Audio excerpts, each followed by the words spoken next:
My family kicked me out on my birthday. Now they're claiming my new home as a family asset, like they had any right to what I built without them. Hey, I'm Robin, and man, do I have a story for you. I'm 27, and life's been a bit of a mess lately. I work as a marketing assistant, which is not glamorous, but it pays the bills. Well, some of them. I live with my parents and my younger brother, Tom, in a not-so-great house. The place is cramped, falling apart, and always smells weird, but it's home, or at least it was. Let me start by saying I've been contributing a lot around here. I've been paying a big chunk of the bills, buying groceries, and even handling house repairs when something breaks down. You'd think I'd get a little appreciation for that, right? But nah. Every time I walk into the room, I hear my mom, Susan, talking down to me like I'm some failure. Robin, when are you going to get a real job? She'd say. It's like her favorite line. I mean, what does she even mean by real job? I bust my butt at work. Marketing isn't easy, but in her eyes, because I'm not a doctor or a lawyer, it doesn't count. Every time I try to defend myself, it's the same response. If it was a real job, you'd have your own place by now. Yeah, okay, Mom. And then there's Tom, my 26-year-old brother. We've never really gotten along. He's got this smug attitude, always looking down on me like he's better than I am because he has more followers on social media or whatever. He barely lifts a finger around the house. Guess who picks up the slack? Yep, me. But does anyone care? Nope. Anyway, my 28th birthday was coming up, and I was kind of excited for it, despite everything. I know, dumb, right? But I really thought maybe this year would be different. I even saved up and got myself a nice cake from this fancy bakery downtown. I was imagining how we'd have a little celebration, just the four of us. It wasn't going to be anything big, but I thought maybe, just maybe, they'd actually care. So a few days before, I sat down with my mom and Dad Mark to talk about it. Hey, I was thinking we could do something for my birthday this weekend, just, hang out, maybe have some cake, I said, trying to keep my hopes in check. Mom didn't even look up from her magazine. We'll see, Robin. We might have plans. Plans on my birthday. I should have known something was up, but I didn't want to believe it. I mean, I've been living here my whole life, helping out, working hard. Why would they have plans that didn't include me? Fast forward to my birthday, and I was feeling good. I went to work, got a bunch of happy birthday messages from coworkers, and even treated myself to a new outfit. Things were looking up, right? I thought maybe, just maybe, I'd get home and they'd have a little surprise waiting for me. I don't know, a card, a cake, something, anything. But the second I pulled into the driveway, my stomach dropped. My stuff was out on the front lawn, boxes, bags, my clothes, my books, everything just thrown out there like trash. I jumped out of the car, my heart pounding, and rushed over to the porch, and there they were, my mom, Dad, and Tom, just standing there staring at me. It was like some twisted family meeting or something. My heart was racing, and I couldn't even think straight. What's going on? I asked, trying to keep my voice from shaking. Mom stepped forward, her face cold like she didn't care at all. Robin, it's time for you to move out. You're not welcome here anymore. I stood there frozen, like I couldn't process what she was saying. Move out on my birthday. What kind of sick joke was this? I looked at Dad, hoping he'd step in, say something. Tell me this was all a misunderstanding, but no. He just stared at the ground, his hands stuffed in his pockets like he couldn't even look at me. I felt this rush of anger and confusion. But it's my birthday. Where am I supposed to go? My voice cracked, and I hated how desperate I sounded. That's when Tom chimed in, his smirk making me want to scream. Maybe you should have thought about that before being such a burden all these years. A burden. I was the one paying the bills, buying food, keeping this crappy house from falling apart. How was I the burden? I looked at my mom, hoping, begging for some kind of explanation, something that made sense. It wasn't enough, she said, her voice sharp like a slap. We need the space, and frankly, you need to grow up. That was it. No empathy, no second chances, just cold indifference. Tears welled up in my eyes, but I refused to let them see me break down. Can I at least get my things? I asked, my voice barely above a whisper. They're all packed, my mom replied, gesturing to the boxes on the lawn like it was no big deal. You should go now. That was it. Happy birthday to me, right? I started loading the boxes into my car, my hands shaking. It felt surreal, like I was living someone else's nightmare. I wanted to scream, to cry, to ask them how they could be so heartless. But I didn't. I just kept moving one box after another, trying to hold myself together. As I finished packing up the last of my things, I turned to look at them one last time, hoping, no, praying that they'd change their minds, that they'd realize how messed up this was. Why today? Why on my birthday? I asked, barely able to get the words out. Mom didn't even blink. Consider it our gift to you, independence. And just like that, I was gone. On what should have been a day of celebration, I found myself driving away from the only home I'd ever known, with no idea where I was headed. I ended up at some cheap motel, the kind with a flickering neon sign out front, spending my birthday alone, surrounded by my hastily packed belongings. I sat there staring at the ceiling, wondering how the people who were supposed to love me could be so cruel. How could they do this to me, their own daughter, on my birthday? That night, I made a promise to myself I would never rely on them again. I would pick myself up no matter how hard it got, because clearly I was on my own now. After that whole birthday fiasco, I felt like I'd been hit by a truck. It wasn't just about getting kicked out, though. Yeah, that sucked. It was realizing that the people I thought were supposed to have my back just didn't care. I spent that night in a dingy motel trying to wrap my head around it all, but there was no making sense of it. So the next day, I did the only thing I could think of. I threw myself into work. I mean, what else was I going to do? I couldn't just sit around feeling sorry for myself. I had bills to pay, and now I needed to find a place to live. My boss, Hannah, noticed pretty quickly that something was off. I was at the office at all hours, hunched over my laptop, answering emails like a robot. She's sharp, and it didn't take long for her to pull me aside. It was late, and the office was practically empty when she found me at my desk. "Robin, can we talk?" she asked, leaning on the edge of my cubicle. I looked up, and I must have looked like a mess because she gave me this concerned look. "You're going to work yourself into the ground at this rate. What's going on?" I didn't want to get into it, but the second she asked, it all just came out. I told her everything: how my family kicked me out, how I was staying in this horrible motel with my stuff still in boxes. As I talked, Hannah's expression softened. She didn't say anything at first, just listened, which was more than my family ever did. When I finished, she let out a sigh and said, "Why didn't you tell me sooner?" I shrugged, feeling embarrassed. I mean, she's my boss, not my therapist, but she didn't seem to mind. "Look, Robin, I have a spare room in my place. It's not much, but you're welcome to stay there until you figure things out." I couldn't believe it. I didn't even know how to respond at first. "Are you serious?" I asked, half expecting her to change her mind or something. But she smiled and nodded. "Of course. I know what it's like to be in a tough spot. Don't worry about it." I was so relieved I almost started crying again, but I managed to hold it together. "Thank you," I whispered. "I don't know how to repay you." She waved me off. "Don't even mention it. You've been killing it at work, and I'd hate to see you burn out. Just promise me you'll take care of yourself." And just like that, I had a place to stay. It wasn't home, but it was something. I packed up my stuff from the motel and moved into Hannah's guest room the next day. It was a little small, but it was clean, warm, and quiet, which was all I needed at that point. The first night there, I sat on the bed just trying to process everything. I felt a little better, but there was still this hole in my chest, like everything I thought I knew had been ripped away. But I didn't let myself wallow for too long. I threw myself into work even harder, if that's possible. Hannah wasn't kidding when she said she'd push me harder. But honestly, I appreciated it. It kept me distracted. I took on more freelance gigs too. I figured the more money I could save, the faster I could get out on my own. It wasn't easy though. There were nights where I stayed up until 3 a.m., just staring at my computer, trying to crank out designs while my mind kept drifting back to my family. I kept thinking maybe they'd call, maybe they'd apologize, maybe they'd realize they messed up. But no, nothing. Radio silence. During all this, my best friend Mike was a godsend. We've been friends since college, and even though we weren't living in the same city anymore, we'd always stayed close. I told him what happened, and he was furious. "I can't believe they'd do that to you," he said during one of our calls. "You deserve better." He wasn't wrong, but it still stung. "Yeah, well, it is what it is," I muttered. "I just got to keep moving forward." Mike, being the joker, he has tried to lighten the mood. "You know what would really piss them off?" he said with a laugh. "You becoming wildly successful and rubbing it in their faces." I laughed, but the idea stuck with me. Not that I wanted revenge or anything, okay, maybe a little, but mostly I just wanted to prove to myself that I didn't need them. I could make it on my own. So that became my mission: work harder, save more, and eventually get out of Hannah's guest room and into a place of my own. Over the next few months, things started looking up. My designs were getting noticed by bigger clients, and I was bringing in more money than I ever had. I kept telling myself that every late night, every all-nighter was worth it, and honestly, it was. Slowly but surely, I was rebuilding my life one project at a time. I started to feel like maybe I didn't need my family after all.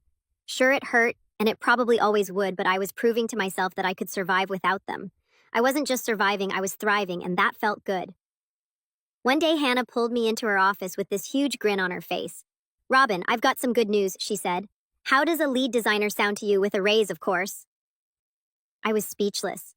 "Are you serious?" I blurted out, feeling like I might pass out from excitement. Dead serious, she said, still grinning.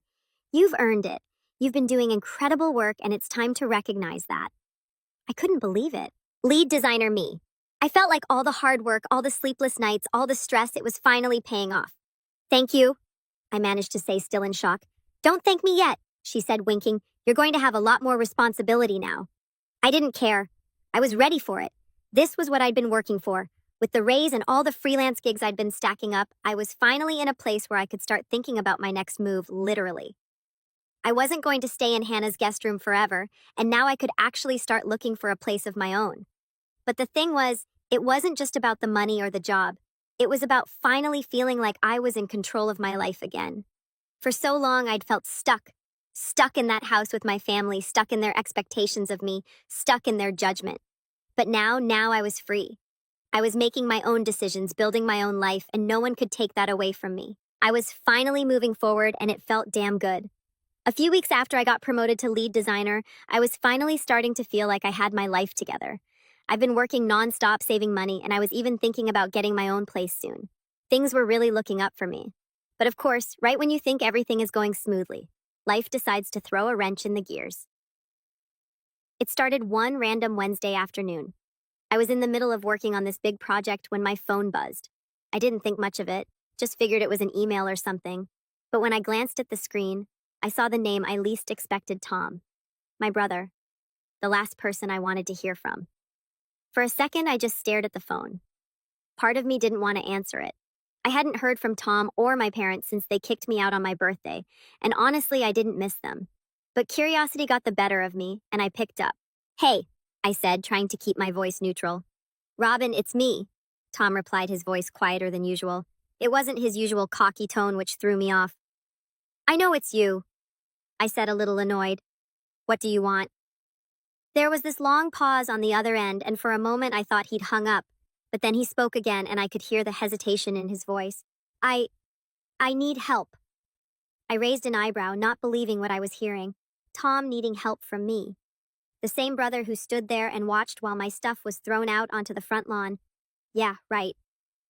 I don't know what to tell you, I replied, already feeling the anger bubbling up inside me. You made it pretty clear I'm not part of the family anymore. He let out a sigh. Look, I know things have been rough, but this isn't about that. It's about Dad. He lost his job and Mom's spending is out of control. I can't afford school anymore. There it was, the real reason for the call. It wasn't about me or making amends or even caring about what happened. It was about money. It was always about money. I bit my lip, fighting back the wave of emotions that hit me. Part of me wanted to tell him off, to remind him how they treated me, to hang up and never look back. But another part of me, a small, stupid part, still felt that pull of obligation.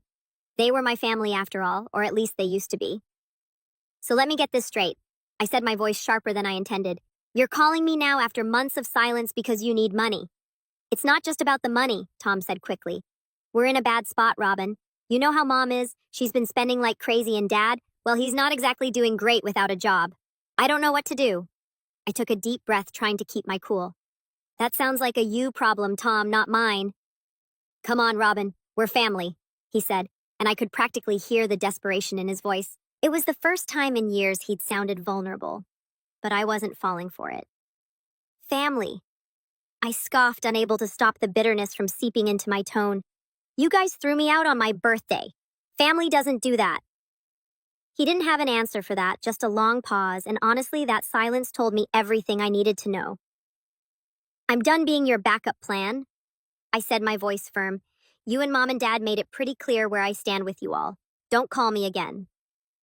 Before he could respond, I hung up. My hand was shaking slightly as I set the phone down on my desk. I felt the strange mix of anger, sadness, and relief.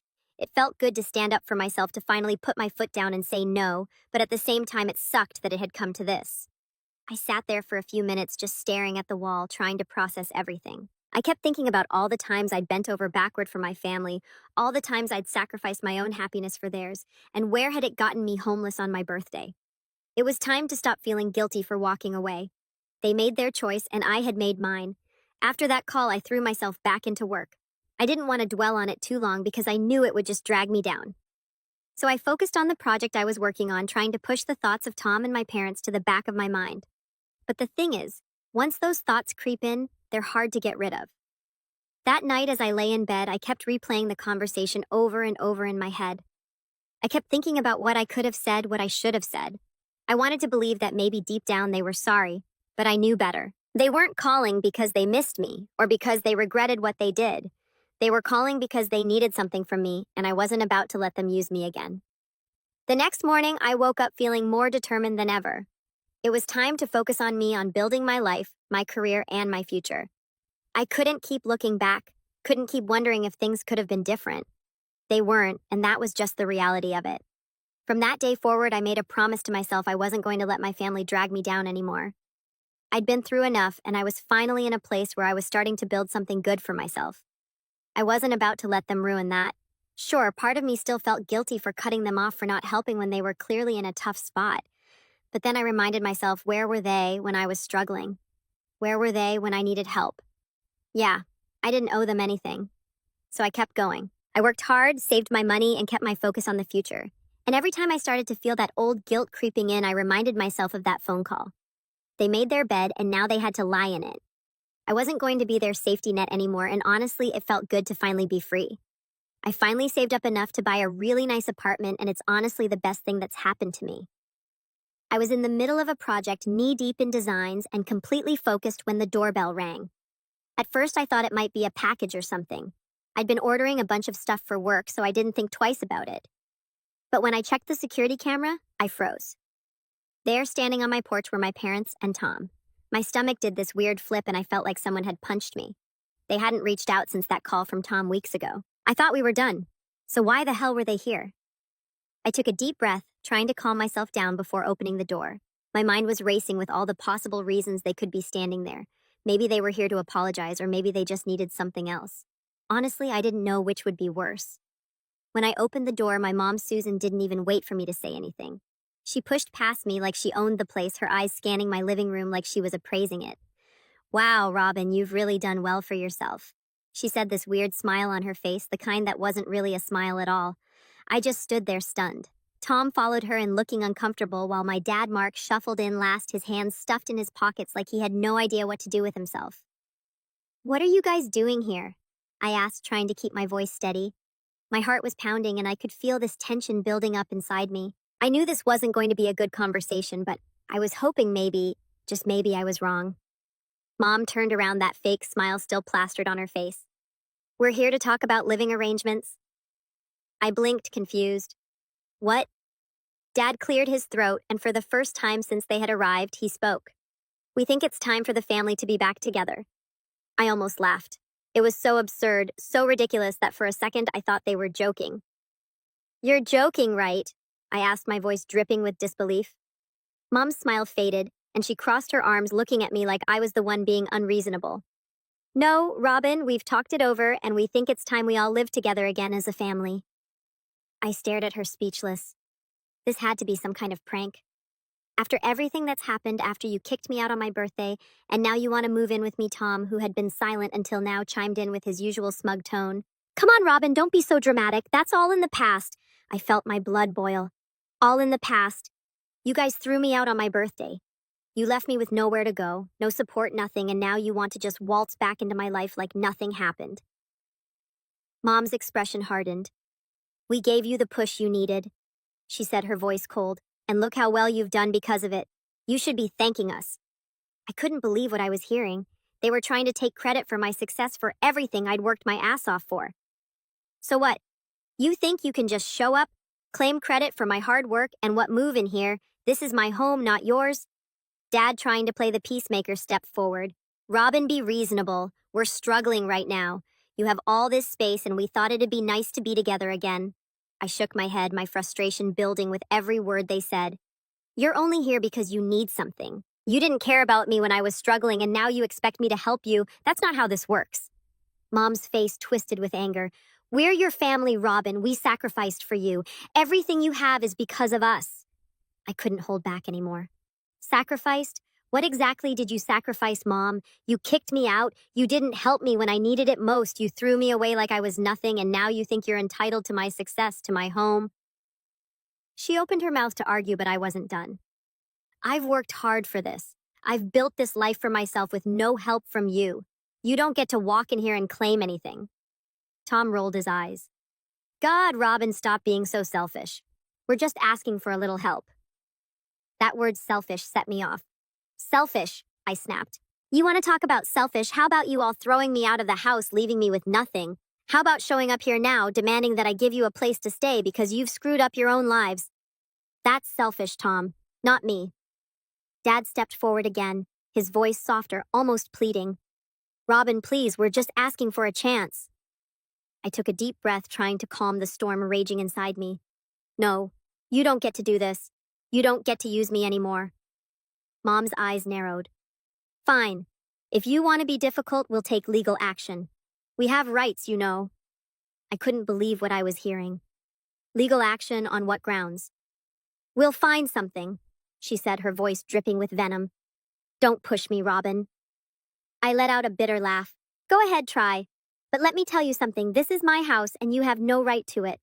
You're not moving in, not now, not ever. They didn't say anything for a moment. I could see the anger and frustration building in their faces, but I didn't care. I wasn't backing down. Finally, I walked over to the front door and opened it wide. Get out, I said, my voice steady now. They hesitated for a moment, but I stood firm, waiting for them to leave. Mom huffed, shooting me a look full of hatred before marching out. Dad followed her, looking like he wanted to say something, but he didn't. And then, Tom, who just shook his head in disbelief, walked out without another word. As soon as they were gone, I closed the door and leaned against it, taking a deep breath. My heart was still racing and my hands were shaking, but I felt this weird sense of relief, like a weight had been lifted off my shoulders. I wasn't going to let them take advantage of me anymore, not now, not ever. After I kicked my family out of my house, things got quiet again. I'm not going to lie, it was a relief. For the first time in a long time, I felt like I had control over my own life, like I wasn't constantly waiting for the other shoe to drop. But deep down, I knew that wasn't the end of it.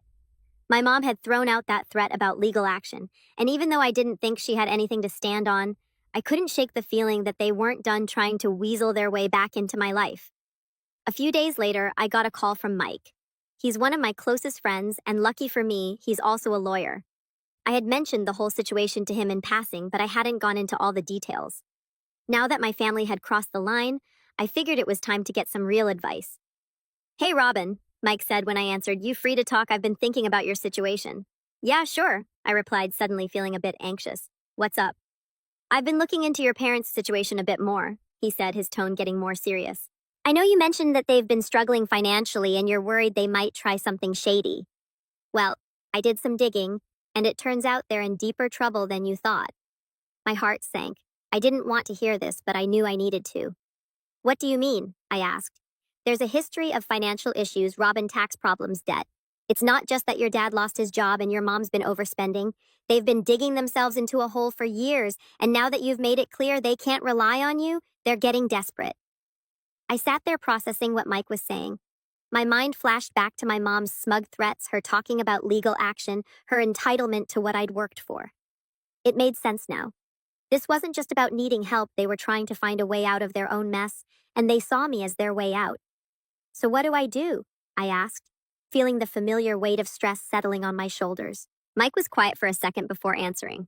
Well, first off, you need to protect yourself. They might not have much of a case to try and take anything from you, but people do stupid things when they're desperate.